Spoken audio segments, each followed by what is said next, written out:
Hello, welcome to another video on our channel. Here we translate testimonies from people who have had near-death experiences and other spiritual experiences. Today we are going to learn about the story of Yamil Calderon. He says he died, found his mother, and saw the future of the planet. If you are not yet subscribed to the channel, subscribe now. Leave a comment with your name and city. Now let's listen to Yamil's testimony. My name is Yamil Calderon, and today I want to share an experience that changed my life forever. This story begins when I was 32 years old, living in Miami. I worked as a manager at a local restaurant, a position that gave me financial stability, but never filled the void left by the absence of greater challenges. Life continued its monotonous course until the day my mother, Rosa Calderon, received a devastating diagnosis. It was a hot July afternoon when my mother came home from the hospital with a look on her face that I will never forget. I was in the kitchen making coffee when she walked in the front door. Rosa has always been a strong woman, with a resolute face and a smile that seemed to defy any adversity. But that day his smile was absent. "Yamil," she began, her voice shaking, "we need to talk." My mother sat at the kitchen table, and I sat across from her, feeling a knot forming in my stomach. "What happened, Mom?" I asked, trying to remain calm. She took a deep breath, her eyes filling with tears that she fought to hold back. "The doctor found something, a tumor. It's breast cancer." For a moment the world stopped. I felt like the ground had disappeared beneath my feet. My mother, the strongest woman I knew, was sick. The news hit me like an unexpected blow, and I felt a deep despair take over me. "Let's fight this," I said, holding his hands. "We will do whatever is necessary." Rosa tried to smile, but it was obvious that she was scared. "I know, my son, but we need to be realistic. The doctor said it's in an advanced stage." The following days were a mix of doctor appointments, treatments, and a constant feeling of fear. My mother, who had always been the rock of our family, now needed me more than ever. I took her to every chemotherapy session, sat next to her holding her hand, and tried to stay positive. But the reality was harsh, and her health was deteriorating rapidly. One night after a particularly difficult session, we were sitting in the living room. Rosa looked at me with a look that mixed love and concern. "Yamil, you know I've always done everything I could to protect you and give you the best," she said, her voice weak. "But I need you to be strong now, stronger than ever." I nodded, feeling tears run down my face. "I promise, Mom. I'll be strong for both of us." The situation continued to worsen. Every day Rosa grew weaker, and the house that was once full of life now seemed plunged into a sad silence. I spent sleepless nights worried about what the future held for us. Finally, after months of struggle, my mother passed away. Organizing the funeral was one of the most difficult tasks I have ever faced. I remember being surrounded by friends and family, all offering condolences, but feeling incredibly alone. The night after the funeral, I lay in bed, unable to stop crying. The pain of loss was overwhelming, and I felt helpless. That night, after the funeral, I lay in bed with a weight on my chest that seemed unbearable.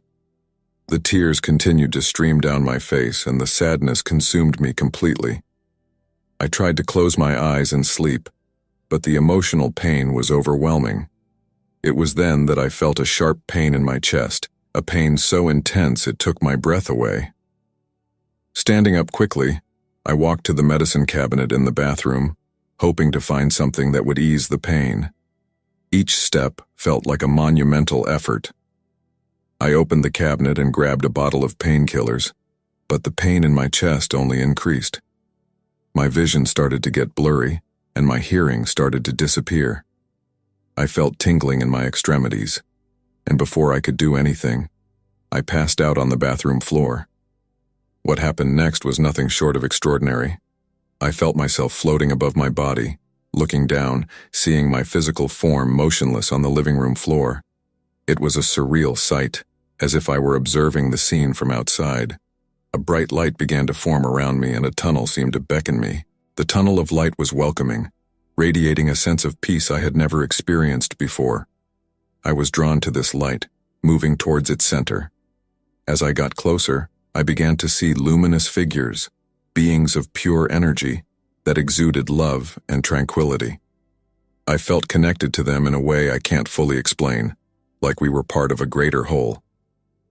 I reached the end of the tunnel and found myself in a white, limitless room where space and time seemed to have no importance. The feeling of love and understanding was overwhelming. I knew I was in a special place, a place between heaven and earth. It was then that I saw an angel, a radiant figure that seemed to recognize me. "Welcome, Yamil," said the angel in a calm and serene voice. "You've been here before. There's something you need to see." The angel led me to a table where there was an ancient scroll. It was a contract, a document that recorded my mission on Earth. Looking at it, I noticed there was a familiar signature. Mine. "I asked to see my mother," I said, voice cracking with emotion. "She is here?" The angel nodded, and with a gentle gesture, took me to an even brighter place. There, I felt a familiar presence. My mother Rosa appeared before me, looking younger and healthier than I remembered. The relief and joy of seeing her again was indescribable. "Yamil, my dear," she said, her smile beaming. "There's so much I need to tell you." She explained that I had an important mission, something I was destined to do on Earth.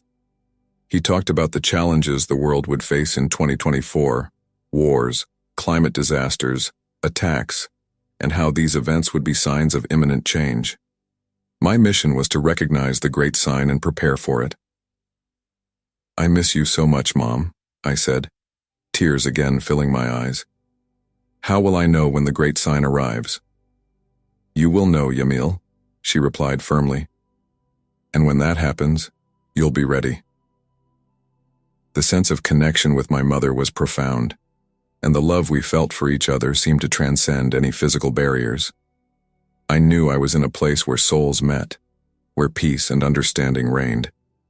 Eventually, I felt a force pulling me back. My mother held my hand and looked me in the eyes.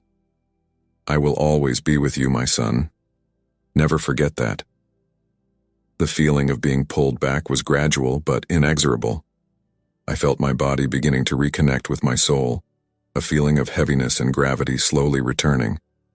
The light around me began to fade, and the love and peace I felt began to give way to a feeling of physical discomfort.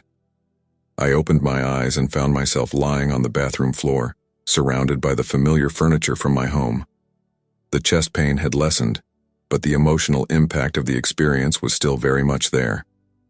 I stood up slowly, feeling a strange mix of sadness and comfort. The memory of what had happened was vivid in my mind. My mother, the angel, the contract. Everything seemed so real. Over the next few days, I went through a period of deep melancholy. The house, which had once echoed with my mother's vibrant presence, now felt cold and empty. Every corner brought memories of her, from the aroma of the coffee she used to prepare in the morning to the small decorations she had chosen with so much care. I felt lost, like part of me had been ripped away. I could barely eat or sleep. The nights were long and lonely, filled with vivid dreams and fragments of memories from that experience. I woke up sweating, with my heart racing, wondering if it had all been real or just a creation of my desperate mind. I decided to share my experience with my friend Carlos Mendez, a longtime friend who has always been a pillar of support in my life. We met at a small cafe near the beach, a place we had frequented since we were teenagers. Carlos was a robust man with dark skin and gray hair with a calming presence. "Yamil, you look terrible," he said worriedly when he saw me. "What is happening?" I took a deep breath, trying to find the right words. "Carlos, I went through something strange, something I can't explain." He looked at me with interest, leaning forward. "Tell me, friend. What happened?" I told him everything that had happened. The pain in my chest, the fainting, the feeling of floating, the tunnel of light, and the meeting with my mother. I told her about the mission she had mentioned, the signs that would come in 2024, and the certainty that I would recognize the great sign. Carlos listened attentively, without interrupting. When I finished, he was silent for a moment, considering my words.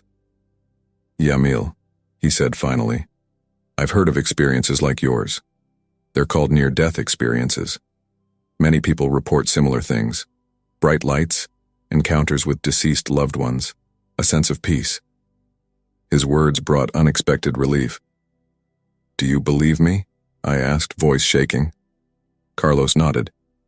"Yes, I believe it, and I think you should research this more. You can find other people who have gone through something similar. Maybe this will help you understand better what happened." Following Carlos's advice, I dove into a frantic search for information about near-death experiences. I read books, watched documentaries, and participated in online forums where people shared their stories. I found comfort in knowing that I was not alone, that others had gone through similar experiences and found deep meaning in them. During this period, I met Dr. Felipe Martinez, a doctor specializing in cardiology, who was also interested in spiritual phenomena. He became a crucial figure in my recovery journey, helping me understand both the physical and emotional aspects of my experience. "Yamil, what you went through is rare, but not impossible," Dr. Martinez said during one of our consultations. "The important thing now is to focus on your recovery and understanding what this means for you." Over time, I began to accept the reality of my experience. Gradually, I regained my rhythm of life, although the memory of what had happened was never far from my mind. My mother's words echoed constantly, reminding me of the mission I had to fulfill and the great sign that was to come. Over time, my life began to return to some semblance of normalcy.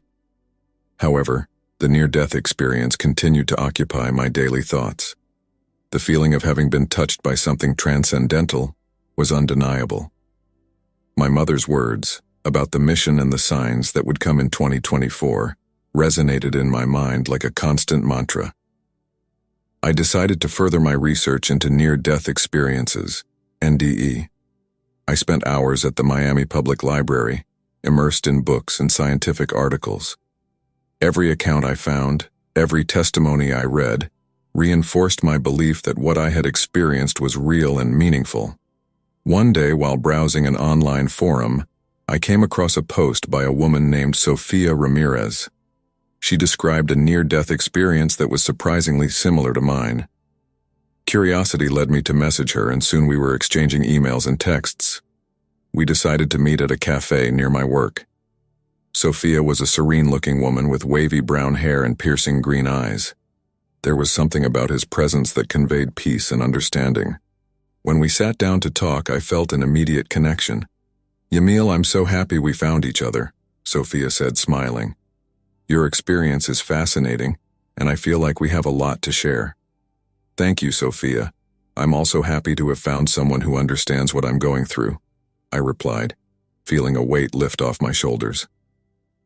We spent hours discussing our experiences, sharing details and reflections. Sofia told me about her own journey, how she had almost died in a car accident and had a similar vision of a tunnel of light and luminous beings. "Our mission is important, Yamil," she said, her voice full of conviction. "I believe we are chosen for something greater. We need to be prepared for what's to come." In subsequent meetings, Sofia and I developed a deep friendship. She became a constant source of support and inspiration, helping me find meaning in my mission. With her by my side, I began to feel like I could face any challenge. In addition to Sofia, Dr. Felipe Martinez continued to be a pillar of support. He not only looked after my physical health, but also helped me explore the spiritual aspects of my experience. In one of our consultations, he gave me a piece of advice that would prove crucial. "Yamil, the key to understanding your mission may lie in meditation and deep reflection," he said, adjusting his glasses.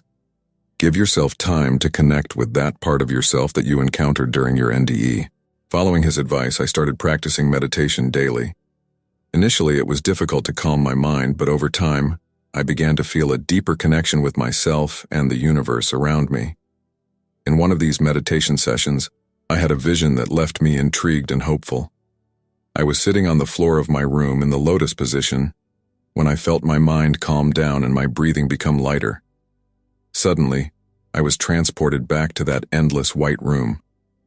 There, I saw my mother again. She was smiling, and her presence radiated love and peace. "Yamil, you're on the right path," she said. "Continue to prepare. The great sign is near, and you will know when it comes." I woke up from meditation feeling a clarity and peace that I hadn't felt in months.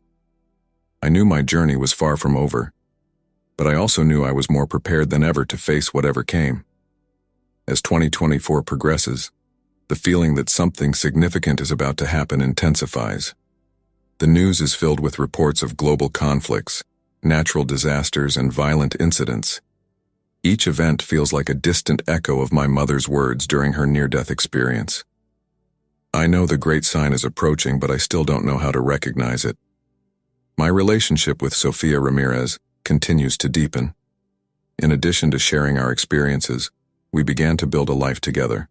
Sofia is a constant source of strength and inspiration, always encouraging me to keep faith and preparation. Our conversations often revolve around what's coming next and how we can prepare for the unknown. "Yamil, I think we should create a support group," Sofia suggests one night, as we're sitting on the porch looking at the horizon. "Many people are going through difficult times. We can share our stories and help others find hope." Sofia's idea resonates deeply with me.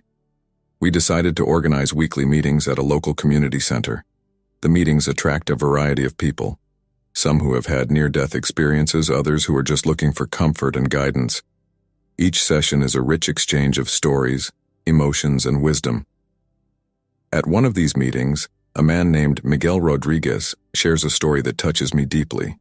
He is a former soldier who survived a serious accident during a mission. His near-death experience involves visions of his family and a sense of renewed purpose. "I saw my wife and my children, and they told me that my mission was not over yet," says Miguel, his voice full of emotion. "Since then, I have dedicated my life to helping veterans like me find peace and purpose." Miguel becomes a vital member of our group, bringing a unique perspective and calming force. Over time, our group grows and strengthens, creating a support network that is both emotional and spiritual. Meanwhile, Dr. Felipe Martinez continues to monitor me closely. "Your consultations are more than just medical checkups. These are moments of deep reflection and guidance. In one of these sessions, he gives me a piece of advice that becomes a new cornerstone for my preparation. "Yamil, sometimes the big sign you're hoping for may not be something external, but an internal change," he says, with a thoughtful look. "Continue to know yourself and connect with your purpose. That could be the true sign." Your words make me reflect deeply. I begin to realize that preparing for the big sign is not just about being mindful of external events, but also about cultivating inner peace and clarity. Meditation and spiritual practices become even more central to my daily routine. On a particularly hot day in June, as I meditate on the beach at dawn, I see a vision that leaves me perplexed. I see a great beam of light crossing the sky, followed by a feeling of tranquility and certainty. In the vision, I am surrounded by the people in our support group, all looking up at the sky with expressions of wonder and understanding. I share the vision with Sofia and the other members of the group. "I think we're getting close," I say, my voice full of emotion. "We need to be prepared for when the signal appears." The group's response is unanimous. Everyone feels that we are at a crucial moment. We continue our meetings, strengthening our bonds and our collective purpose. Each session is a step closer to understanding and preparation. The month of July 2024 advances with a sense of anticipation and urgency that permeates every aspect of my life. With each alarming news, I feel the weight of the mission my mother entrusted to me. Yet, amid the storm of global events, I find moments of peace and clarity through my meditation practices and our support group meetings. One night, as I sit on the porch of my house reflecting on the past few months, Sofia joins me. The nighttime breeze brings welcome relief from Miami's summer heat. She sits next to me, the silence between us comfortable and full of understanding. "Yamil, I've been thinking a lot about what Miguel said about internal signs. She begins, looking up at the starry sky. Maybe instead of waiting for something grand and visible, we should focus on how we feel and how we are prepared to respond. I agree with her, feeling that her words capture exactly what I have been reflecting on. You're right, Sophia. I think true preparation is being at peace with ourselves, ready to act with love and compassion, no matter what happens. In the days that follow, I intensify my meditation practice. I find a new level of internal connection, feeling increasingly at peace and confident that I am on the right path.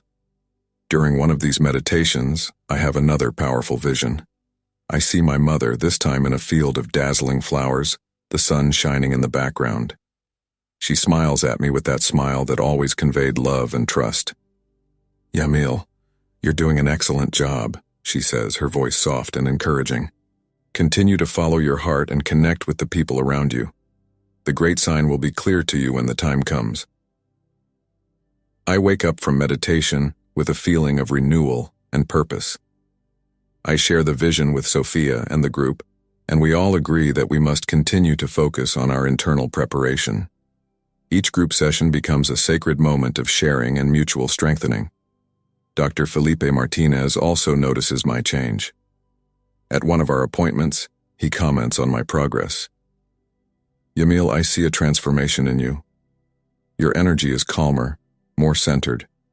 Continue on this path and trust the process." With each meeting with the group, we strengthen our bonds and deepen our understanding of what it means to be truly prepared. Miguel, with his wisdom and experience, continues to be a central figure in our discussions. "We don't know when or how the great sign will come," he says in a meeting, "but we know we are in this together. Our strength is in our unity and our faith." These words resonate with all of us, reinforcing our commitment to supporting each other and being ready for any challenge that may arise. Each group member brings a unique and valuable perspective, making our collective understanding richer and deeper. Today, July 17, 2024, I am sitting here, reflecting on everything I have experienced so far. Since that night, I felt a sharp pain in my chest and had a near-death experience. My life has changed in ways I never could have imagined. I went through a journey of self-discovery and preparation, guided by my mother's words and the support of incredible people like Sophia, Dr. Felipe Martinez, and my friend Miguel. The world around us is in turmoil, with wars, climate disasters, and attacks that seem to confirm my mother's premonitions. Each event is a reminder that something big is about to happen, and I feel like we are getting closer and closer to the big sign she mentioned. Yet through it all, I have found a supportive community and purpose that keeps me strong and resilient. The weekly gatherings at the community center have become a beacon of hope and strength for me and many others. We share our stories, learn from each other, and prepare for whatever comes next. I firmly believe that whatever the big sign, we will be ready to face it together. As I wait for the big sign, I remember my mother's words during her near-death experience. "Trust your heart and follow the light." These words guide me daily, reminding me that internal preparation is just as important as external vigilance. I continue to meditate, reflect, and strengthen my spiritual connection, knowing that I am on the right path. My message to all of you, who are reading or listening to my story, is one of hope and courage. We live in challenging times, but I believe each of us has the ability to find strength and purpose within ourselves. The love and unity we find in our connections with others are fundamental to facing any adversity. Remember that true preparation is not just being aware of external signs, but also cultivating internal peace and clarity. Continue to search for the truth within yourselves, support each other, and prepare for whatever comes. Together, we are stronger, and the light we seek is within each of us. I await the great sign with confidence and serenity, knowing that whatever happens, I will be ready to face it with love, courage, and unity. May we all find hope and light in our hearts, today and always. So, what did you think of this incredible story? Leave your opinion in the comments. Don't forget to subscribe to the channel Activate the notification bell to be notified with each new video. Let's bring more people the hope that there is life beyond what the eyes can see.